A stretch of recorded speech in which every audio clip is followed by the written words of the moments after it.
pero no estoy totalmente de acuerdo contigo. Ahí tengo que disentir un poquito, porque es verdad que las derrotas te enseñan y sobre el fracaso, la derrota, tienes que tomar una buena enseñanza, porque si no, no vas a ningún sitio. Pero en el mundo del baloncesto más, yo he notado que la victoria, si tú eres capaz de canalizarla también, enseña mucho.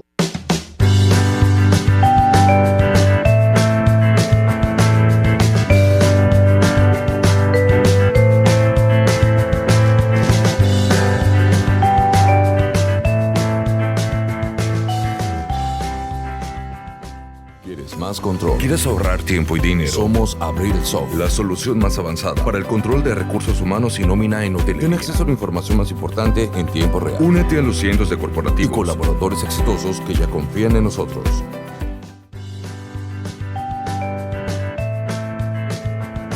Hoy en Listening Leaders les quiero llevar a Tres Cantos. Les quiero llevar a Madrid, a España, a hablar con una persona que se llama, de nombre de pila, Juan Manuel. En realidad son dos nombres, Juan Manuel, pero nadie le conoce por Juan Manuel Hurtado, sino por Piti Hurtado. Y en algunos entornos como Coach Pete. Señor Piti Hurtado, qué gusto tenerte aquí. Bienvenido a Listening Leaders. Pues muy a gusto, empezando por la presentación, Raúl, y encantado de hablar de baloncesto, de empresa y de comunicación. Oye, tú sabes que me da mucho vértigo a un tipo que lleva 10 años retransmitiendo partidos, que ha estado, que estuvo en Movistar, que de repente lo ficharon en DAZN, que fue como un fichajazo, de repente regresa otra vez a su casa a Movistar. Ostras, y yo aquí haciéndote preguntas sobre tonterías, mano. Me da mucho reparo, que lo sepas.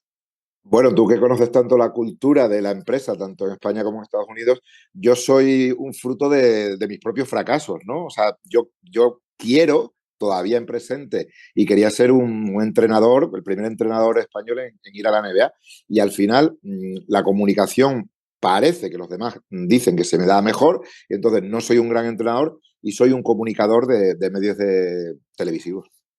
Que no dejas de estar pisando la cancha, porque aún en este momento sigues entrenando equipos de chavales en donde hay que formarles, digamos.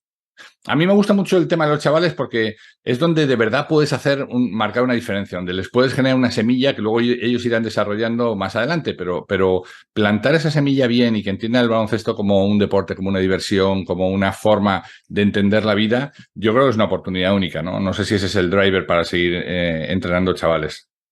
Es uno de ellos. También que el mundo de la formación deportiva es un mundo, como les pasa a estos adolescentes, a estos chicos jóvenes, es un mundo en constante evolución. Entonces, los retos de la comunicación con las familias, con ellos mismos, cómo llegar, de qué forma llegar. Yo empecé a entrenar cuando no había terminado de jugar, con 15 años, entonces tengo una base como muy old school y hay veces que digo, oye, tengo que tirar de esa... no puedo tirar todo el rato de la exigencia, tengo que ir con el cariño porque... no sé, yo veo a mis hijos y utilizan emojis de corazón, emojis de cariño, de amor, ¿no? Y ese amor que la otra generación a nosotros nos la demostraba de otra forma, seguramente con pocos gestos, ahora en el entrenamiento del día a día con cadetes, que son los que llevo, y en el día a día te das cuenta que tienes que exigir, pero que tienes también que decirle, oye, que aparte de pedirte el máximo, que te quiero mucho, y se lo tienes que decir un poco más cercano que antes, con lo cual sigo en la formación, no voy a dejar de ser entrenador nunca, ya sea de un nivel o de otro. Qué interesante es esto, porque esto me lleva a varios puntos de vista. Uno, igual que han tenido que cambiar el rol del entrenador en un equipo deportivo, el rol del formador o el rol del... ¿Sabes? Yo cuando entrenaba, y tú lo has vivido también, tú has vivido esa transición, pues eran gritos, amenazas, insultos, hasta agresiones físicas. Yo he vivido agresiones físicas, ¿no? Hoy eso es impensable en el mundo del básquet. Pero eso es lo que está pasando en la sociedad y lo que está pasando en el mundo de la empresa también, ¿no? Sí, fíjate, yo que me gusta un poco conectarlo todo, ¿no? Hemos tenido, y desgraciadamente seguimos teniendo casos de, bueno, sobre todo en educación católica, todo este tema de los abusos que se han ido destapando, ¿no? Y toda la parte tan triste, ¿no? Yo que soy de formación franciscana y que tengo un recuerdo fantástico de esa educación que recibí, sí que me doy cuenta que en la formación deportiva seguramente me haya equivocado muchas veces por haber subido el tono, haber utilizado palabras no correctas.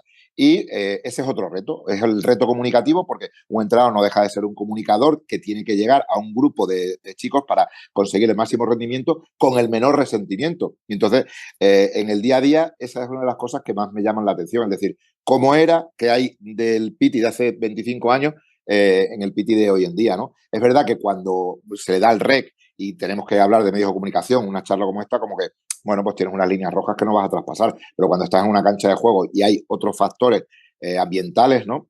Todo cambia un poco, ¿no? Y aún así hay veces que digo, ostras, este año encima estoy entrenando a mi hijo mayor, pues hay veces que nos montamos en el coche y de principio lo veo como muy tenso. Digo, oye, ya termina el entrenamiento. Pero claro, yo también tengo que asumir que a él le he ido exigiendo también. Y cuando los compañeros se suben en el coche, seguramente, pues bueno, le cuentan o no le cuentan, pero traen unas emociones y esas emociones hay que intentar gestionarlas un poco entre todos porque es lo que somos. A mí ya me has dado el titular hay que buscar el mayor rendimiento con el mínimo resentimiento.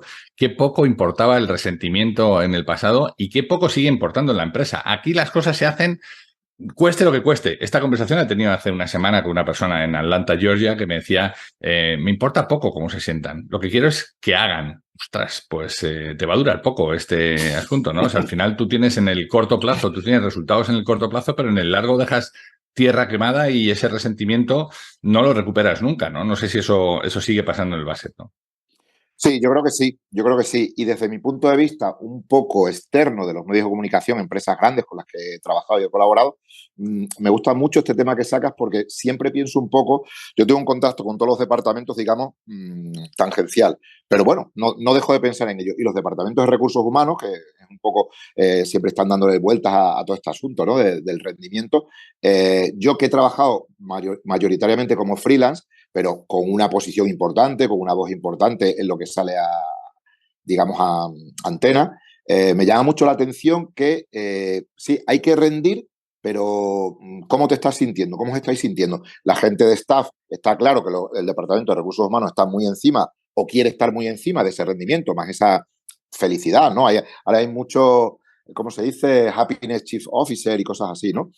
¿Y qué pasa con los freelance que nos están dando, que los estamos subcontratando para una serie de cosas? Yo creo que hay un campo enorme de recorrer, una distancia que estamos todavía muy lejos, de saber lo que sienten las personas para que nos rindan mejor. Y también los entrenadores en lo mismo, por lo que te decía, porque está todo cambiando mucho. Las comunicaciones cambian muchísimo. Mi hijo cuando llega a casa está más tiempo con la concentración puesta en el inbox de Instagram que en lo que estemos hablando. Y mira que prohibimos la televisión a la hora de comer, a la hora de cenar, pero aún así es muy difícil abstraerse al hecho rotundo de que las pantallas ahora mismo están comunicando mucho.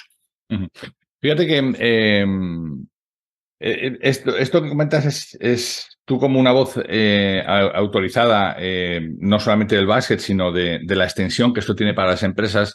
Yo conecto también ambas cosas, ¿no? Y quizá ya tengo el baloncesto más olvidado, pero sí que rescato algunas cosas de estas, ¿no? Como por ejemplo los diferentes roles. Un entrenador al final es un facilitador y tú lo dices en alguno de tus clinics, ¿no? Un entrenador es sí, vamos a decir lo que hay que hacer porque para eso soy el responsable de esto, pero en el fondo lo que tienes que hacer es generar las mejores condiciones para que la persona que está en la cancha, lugar en donde tú no puedes estar, tiene que estar él, tenga las mejores condiciones, tenga la mejor preparación para tomar esas decisiones que solamente ellos pueden tomar en ese momento, ¿no? Sí, dentro de una situación caótica, ¿no?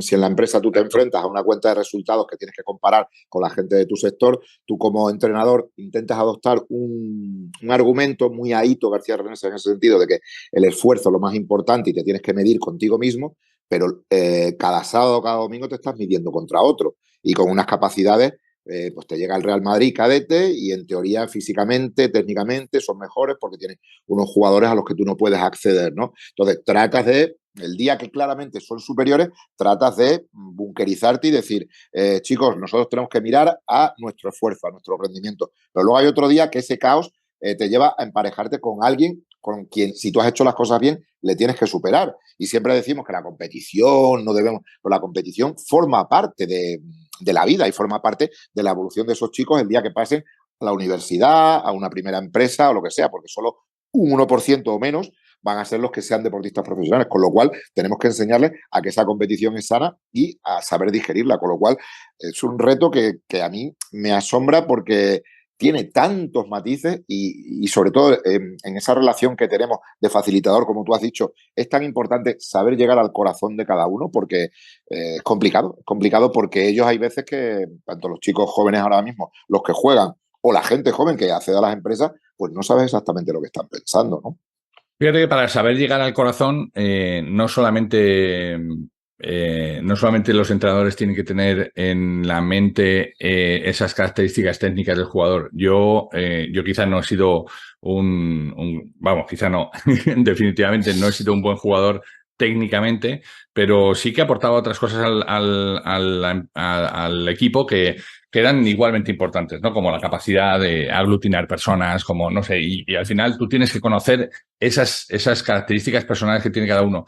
Déjame que te cuente una pequeña experiencia que hicimos y me dices si eso tiene sentido o sigue teniendo sentido. Nosotros hicimos el mismo trabajo que hacemos con los directivos de encontrar los perfiles conductuales, los hicimos con un equipo de básquet. Y al final vimos que cuando dos personas con una capacidad técnica muy similar, un empujador y un controlador, de repente estaba en el campo, el partido estaba equilibrado. Cuando poníamos dos empujadores, dos perfiles conductuales que tenían la capacidad de empujar, el partido se volvía alocado.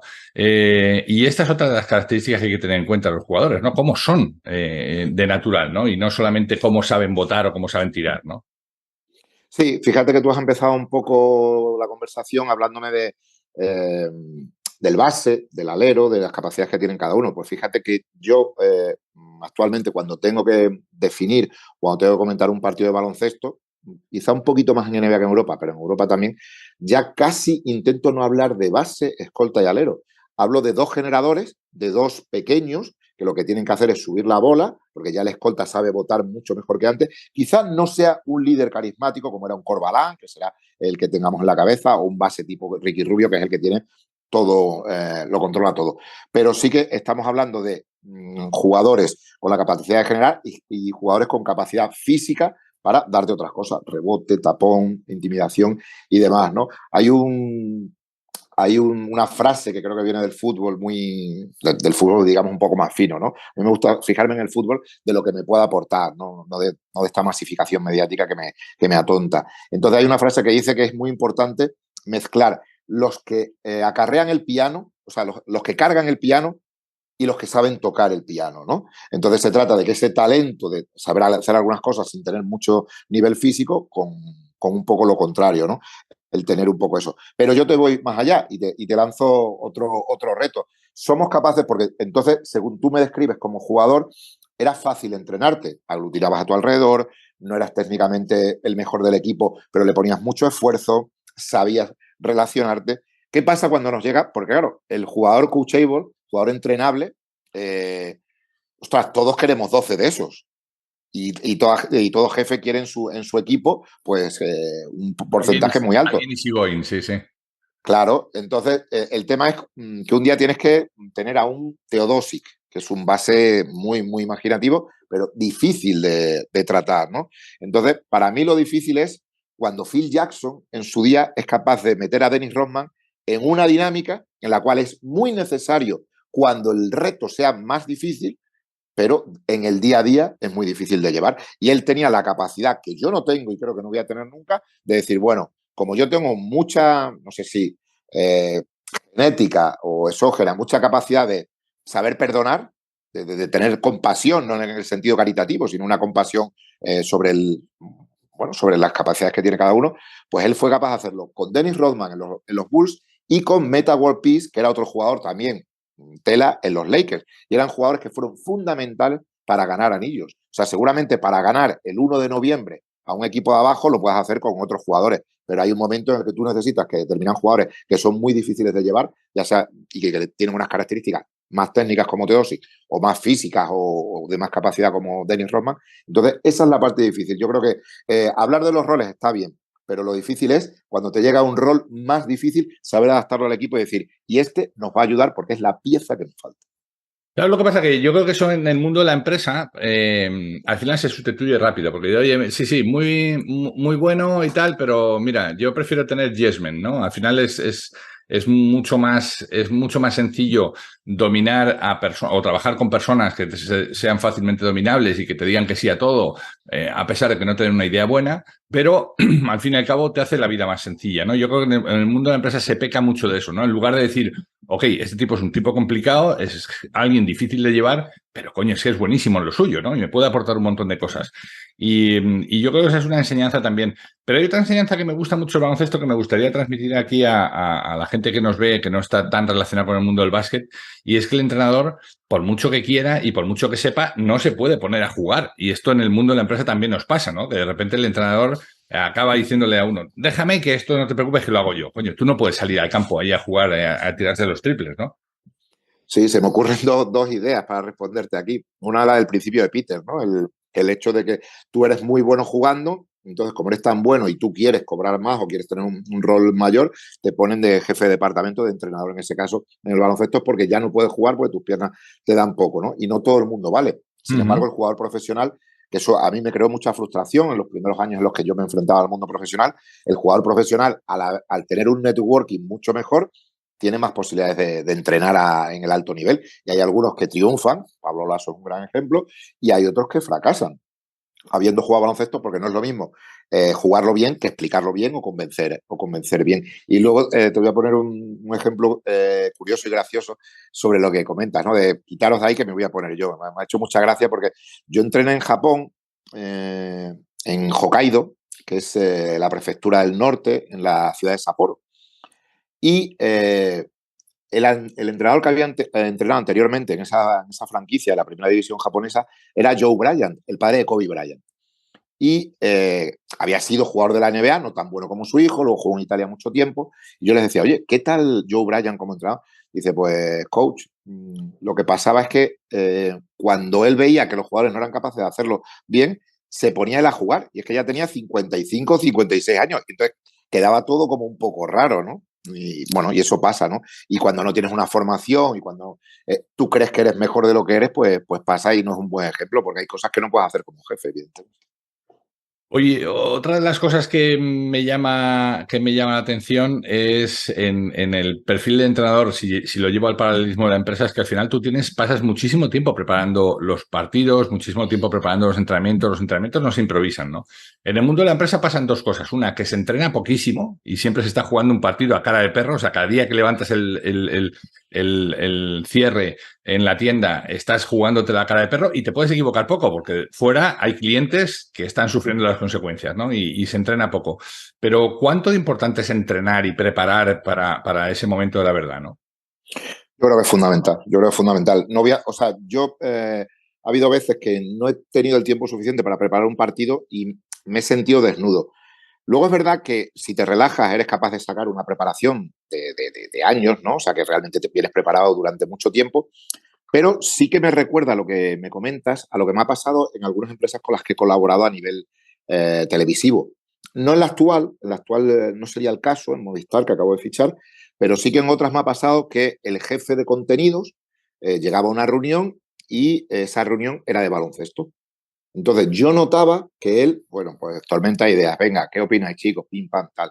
Entonces, como la sucesión, y esto pasa mucho en el mundo de la empresa a nivel directivo, como la sucesión de reuniones te resta tiempo de preparación, tú llegas delante de gente con la que tienes que llegar muy preparado, aunque no sea tu especialidad, muy desnudo, y tiras de improvisación, tiras de lo que se puede llamar, no sé, talento, ¿no? Si lo tienes, pero hay gente que no tiene la capacidad de poder improvisar, con lo cual yo creo que entrenar en ese caso, la preparación es fundamental. Yo que soy de sacar muchos datos, porque yo cuando escuchaba partidos, no sé si te pasaba a ti, pues sí, evidentemente que me cuente lo que está pasando, un buen narrador te entretiene, pero el comentarista yo necesito que me diga algo que yo no estoy viendo o que me aporte algo y eso lo puedes hacer porque tienes un gran control del vocabulario, del idioma o porque te has preparado una serie de cosas para todos esos momentos que el partido te da, tiempos muertos, tiempo entre cuartos y demás. Entonces yo pensaba que tengo que llevar, bueno, pues una serie de argumentos, una serie de ideas que pueda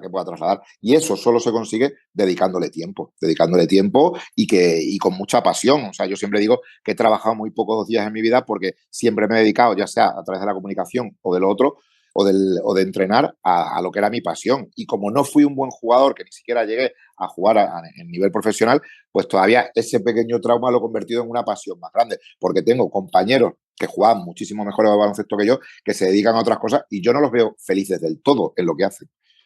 Fíjate que de tu respuesta me quedo con la primera parte en donde hablabas de estas personas que se sientan delante de un equipo y no lo llevan igual tan preparado como los especialistas. Pero ahí yo te apelaría a una cosa que también es muy propia del básquet, que es la humildad. La humildad de sentarte con alguien y decir, señores, ustedes son los técnicos en esto. Yo de esto no tengo ni idea. Pero no la falsa humildad digamos, el contrapunto de creerte que te lo sabes todo cuando te estás sentando con tipos que saben de esto todo, ¿no? Sino al contrario, o sea, no pasa nada por sentarte con alguien y decir, ustedes están aquí porque son los que más saben de esto y yo vengo aquí a aprender de ustedes y a facilitar las cosas para la conexión con la cadena, con otro tipo de cosas, ¿no? Pero yo creo que eso es importante también, ¿no? Y eso me costó a mí entenderlo con algún líder que llegaba a la reunión y decía, de este tema yo no sé. Y yo decía, joder, pues vaya un líder, macho, si no sabe de este tema, ¿no? Pero claro, pero es que no necesariamente tienes que ser el mejor técnico, que esto también ha cambiado mucho en el mundo de las empresas, ¿no? Para dirigir un equipo no necesariamente tienes que ser el que más sepas, sino el que mejor facilites, ¿no? Sí, yo creo que para mí la clave es el adjetivo que le has puesto a la humildad, ¿no? O sea, es decir, es una falsa humildad o verdaderamente yo les voy a escuchar y les voy a tener en cuenta. Claro, si luego, a partir de ahí, pues el presupuesto cuenta, porque siempre es cuánto vamos a invertir esto o vamos a dejar de invertir, ahí es donde no llegas, ¿no? Pero sí que te parece, porque yo siempre soy un poco, bueno, un poco rebelde en cuanto que el baloncesto siempre es tratado de una forma, porque como vendemos menos, como a nivel números grandes, números macros, pues somos lo que somos. Entonces siempre me pego un poco con esa pared. Yo creo que la clave es llegar y decir, oye, esta no es mi especialidad, os voy a escuchar en todo y que esa escucha sea activa. Que ese es un tema, antes hablamos de los adolescentes, pero claramente la atención no solo hemos perdido atención en las edades de los 12 a los 20 años, sino que de los 20 a los 70 años, o dirías los 60 a los 55, hemos perdido Hoy el la nivel de atención atención. span de la gente es muy bajita, hoy tienes que ir con cosas muy concretas porque la gente está a mil cosas, ¿no? Oye, me has hablado antes de los errores. Me has dicho que tú eres fruto de tus propias enseñanzas y los errores, ¿no? Me gusta más la parte de enseñanzas, pero ¿qué has aprendido de las equivocaciones? Yo siempre mantengo, igual estoy muy equivocado, que se aprende mucho más en los partidos de baloncesto cuando pierdes que cuando ganas, porque cuando ganas te duchas y lo celebras. Pero, coño, cuando pierdes, ahí es donde te escuece y donde llega el aprendizaje, ¿no? Es cierto que este tipo de conversaciones, que bueno, nunca las he tenido tan mezclando baloncesto y empresa, pero bueno, suelen tener un tono amable, ¿no? De gente que conecta. Pero no estoy totalmente de acuerdo contigo. Ahí tengo que disentir un poquito, porque es verdad que las derrotas te enseñan y sobre el fracaso, la derrota, tienes que tomar una buena enseñanza, porque si no, no vas a ningún sitio. Pero en el mundo del baloncesto más, yo he notado que la victoria, si tú eres capaz de canalizarla también, enseña mucho, porque es como te diría, un potenciador muy rápido, muy rápido. Otra cosa es que tú en la victoria te dejes ir, o el líder en ese caso, el entrenador o quien le toque liderar ese momento, pues se crezca demasiado, que también me ha pasado, el decir, bueno, yo ahora como he hecho una buena temporada, este verano a la hora de fichar, yo ahora soy Dios y puedo ir a la directiva de cualquier forma. Ahí yo, por ejemplo, me equivoqué en la victoria, más que equivocarme en la derrota. Pero sí creo que la victoria, y te habrá pasado a ti en el mundo del baloncesto, que cuanto mejores jugadores tenías, no sé, pues si tenías 2 o 3 jugadores de los que más anotaban, que eran muy, muy buenos, tú te agarras un poco a ese talento y vas encontrando situaciones porque puedes jugar partidos más importantes, torneos más importantes y puedes llegar. De hecho, siempre hemos dicho que hay jugadores en el baloncesto que da igual que jueguen. Por ejemplo, Andreas Hobbs es un tirador que ahora ha ganado el campeonato del mundo con Alemania y es un chico que en el Obradoiro prácticamente hacía lo mismo que ganando la medalla de oro o ganando a Estados Unidos. Entonces, yo creo que la victoria también enseña mucho si tú eres capaz de hacer una reflexión sobre esa victoria. ¿Qué pasa con la derrota? Que seguramente te ayuda, si tú eres un tipo con una tenacidad, a decir, oye, yo quiero seguir por este camino. A mí, sobre todo, me ayudó, bueno, más que ayudarme, me enfocó o me llevó a tomar otros caminos. O sea, yo quería ser muy bueno como entrenador, quiero ser muy bueno como entrenador, pero las principales ofertas que me llegan es en el mundo de la comunicación. Entonces yo tengo que ser consciente, y me la han dicho muy buenos amigos, incluso agentes, que yo les he dicho, oye, ¿me puedes mover a ver si encuentro un equipo y tal? Me dice, Piti, pero si tú eres uno de los mejores haciendo esto, ¿por qué quieres hacer esto otro? Pero claro, una pasión también es una pasión, ¿no? Entonces, sí, yo creo que la derrota es muy importante, pero te apostillo que la victoria también te puede enseñar muchas cosas si eres capaz de encontrarle el punto. Yo creo que ambos son esos dos viejos impostores, ¿no? La derrota y la victoria al final hay que tomarlas como lo que son, ¿no? Y en el mundo de la empresa siempre manejamos esto esto también pasará, ¿no? O sea, hasta la derrota, o sea, la derrota va a pasar y la victoria también va a pasar, pero le veo mucho más peligro, fíjate, y ahora estoy viendo, bueno, me he devorado el fin de semana la serie esta de los Lakers que están poniendo ahora en HBO. Y es que es clarísimo. Ganan el anillo en lo que aparece en la primera serie, en la serie como el primer anillo que ganan, y de repente se creen la última Coca-Cola del desierto, coño, bajan los brazos, el entrenador se deja el pelo largo, viva la Pepa, coño, ¿no? Y al final dices, esto pasa en el mundo de la empresa, ¿no? La gente en México lo llaman subirse al ladrillo, ¿no? Si sabes, yo les digo, en España decimos, si quieres saber cómo es Pepillo, dale un carguillo. Dale a alguien una victoria relevante y verás cómo baja los brazos y deja de trabajar ¿no? Y eso me parece. Por eso decía que las derrotas enseñan más que las victorias, pero pues estoy de acuerdo contigo. De ambas se puede sacar aprendizaje, ¿no? Sí, estaba pensando en Los Ángeles, tú que conoces la cultura americana, Los Ángeles, a principios de los años 80 siempre se habla de la movida madrileña y tal, pero claro, Los Ángeles, a principios de los años 80, que pasa todo de blanco y negro a color, todas las tentaciones alrededor del equipo, pues ahí en Winning Time la verdad es que lo definen muy bien. De hecho, estoy muy, muy molesto porque he visto la primera temporada, pero la segunda no, y ahora han anunciado una decisión empresarial HBO que cancelan la serie. O sea que al final de la segunda temporada ya no va a haber una tercera, pero es que al final de la segunda se quedan en 1984, creo. Sí, y de hecho el 85 ya dicen que lo ganan, pero no cuentan nada de eso. Sí, sí, yo he visto, ya lo he visto acabar. Claro, Y pero tú sabes que el Showtime, que fue esa época de los Lakers, esa época tan empieza mítica, ahí, que empieza ahí, sí, sí. prácticamente del 85 al 90, 91, es cuando está maduro ese juego, ¿no? Y bueno, ha sido una decisión empresarial que a mí me ha molestado desde el punto de vista fanático en ese caso, pero llevándolo un poco a lo que dices, pues sí, yo creo que a ellos también esas derrotas con Celtic les hicieron crecer, pero porque las derrotas eran de un tipo. Yo creo que las derrotas pueden ser de distintos tipos. La derrota era contra alguien contra quien tú sí que podías competir y que te llevaba a ser mejor. O sea, pues todo lo que hemos hablado de Federer y Nadal, Djokovic y Nadal, o sea, que tú tienes enfrente a alguien que te hace ser mucho mejor, ¿no? No es una derrota inapelable o no es una derrota sino que realmente hay una tensión que te lleva a ser mejor porque tú también tienes dentro esas ganas de crecer. Con lo cual yo creo que la derrota puede ser muy productiva siempre que no te genera la frustración de, oye, es que esto es imposible por mucho que mejores. Te escucharemos en Movistar este año, Piti, pero ¿qué le queda a Piti Hurtado por hacer? ¿Qué quiere ser cuando sea mayor? Pues vuelvo un poco a lo que te he ido sugiriendo. Yo hace un mes, momento de, no sé si llamarlo crisis personal, termino con DAZN. Yo pensaba que en DAZN iba a ser un proyecto de baloncesto muy, muy fuerte. Estoy contento de cosas que hemos hecho y la verdad es que a mí me ha ayudado a crecer. He conseguido hacer el programa de Coaching Experience que ha sido sentarme con las principales mentes de baloncesto de Europa. O sea, tener la oportunidad del acceso a una hora y pico con Scariolo, Zeljko Obradović, Pablo Lasso, creo que es un regalo y es un regalo que yo le debo en este caso a mi antigua empresa DAZN. Pero hace un mes fallece mi padre, yo ya sé que DAZN no va a seguir con el baloncesto y digo, bueno, pues ahora toca cambiar, me vuelvo a Tres Cantos porque suelo pasar el verano y todas las vacaciones en Extremadura, en Cáceres, y digo, bueno, pues ahora tengo que cambiar de registro y lo mismo cambiar de registro significa absolutamente todo. Y cuando estaba en ese proceso, me llama Movistar y me dice, oye, la Euroliga, tal, y te quedas como diciendo, pues yo quería cambiar, pero voy a seguir haciendo lo mismo porque, uno, me gusta mucho, dos, la gente que tengo alrededor me están diciendo, ostras, es que tienes que hacerlo, es que es un poco la línea que hay que seguir, ¿no? Y lo que me falta por hacer, pues me gustaría que la llamada no hubiera sido de Movistar, que le agradezco mucho, sino que hubiera sido de un gran club que dijera, oye, vente con nosotros porque creemos que puede servir mucho. Yo no, o sea, esto quizá no es humildad, pero Steve Kerr en su día está de comentarista de televisión y le llaman de los Warriors y le dicen, oye, queremos que seas el entrenador. Y ha sido un entrenador mítico. Él no había sido entrenador antes, sino que había sido un buen jugador.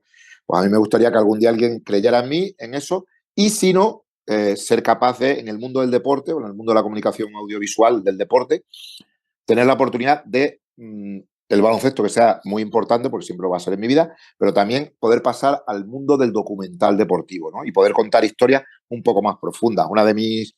la verdad es que yo para esto soy muy transparente. Por ejemplo, la historia de Tachenko nos ha contado y me gustaría contar la historia de Tachenko, ya sea en podcast o ya sea audiovisualmente, porque hay grandes historias del baloncesto europeo que creo que todavía están por contarse. Que son inspiradoras y de las que se aprende mucho. Yo creo que dicen que nadie aprende, escarmienta en cabeza ajena, pero sí que aprendes de ver sobre todo biografías o historias de personas. He de decirte que yo aquí te he visto cómo hasta la televisión americana con los comentaristas, ¿no?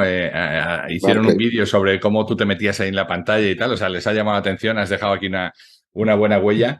Y bueno, la otra cosa que me estaba sugiriendo tu respuesta es el momento en que Pat Riley se sale de la casilla de comentaristas y se va para allá, ¿no? Por lo cual dices, wow, qué inspiradores momentos tienes ahí por delante, ¿no? Pat Riley realmente ha sido un hombre que aquí se le conoce por el Showtime, pero que él ha triunfado en todas las etapas de su vida. Sí. Fue jugador universitario en Kentucky, ganó un campeonato, era un jugador de rol. Fue jugador profesional y con los Lakers ganó un campeonato siendo jugador de rol, de banquillo. Se pone, como tú bien has dicho, se pone también de comentarista y entra como segundo, entra de segundo y de primero, y triunfa como entrenador con los Lakers, triunfa con Miami Heat, triunfa como director deportivo y presidente en Miami, con lo cual a mí me parece que es muy difícil, porque Phil Jackson intentó ser jefe de operaciones en Nueva York y fracasó, con lo cual creo que es un modelo increíble y no sé si él tiene algún tipo de formación, como hacen todos los deportistas hoy en día, de hacerse un MBA o algo así, pero Riley ha sido capaz de, en la cancha y en el despacho, de triunfar. Vente y le vamos a ver, nos tomamos una cervecita por ahí con él y que nos cuente. Piti Hurtado, te agradezco mucho el tiempo que nos has dedicado, te agradezco mucho el haber compartido tantas cosas y tantas experiencias comunes que nos unen, y te deseo lo mejor en esta nueva etapa. Te mando un abrazo muy fuerte. Muchísimas gracias, Raúl, ha sido un rato gratísimo de charla y ojalá nos volvamos a cruzar. Seguro. Pues hemos llegado al fin de nuestra entrega. Esperamos que haya sido interesante para ti. Si quieres saber más de lo que hacemos, escuchar entregas anteriores o leer las entradas del blog, no dejes de entrar en depersonas.com. Nuestra promesa de valor es ayudar a las empresas en sus procesos de cambio con quienes los hacen posible, que no son otros que las personas. Te esperamos en la siguiente entrega en De Persona Radio. ¡Hasta entonces!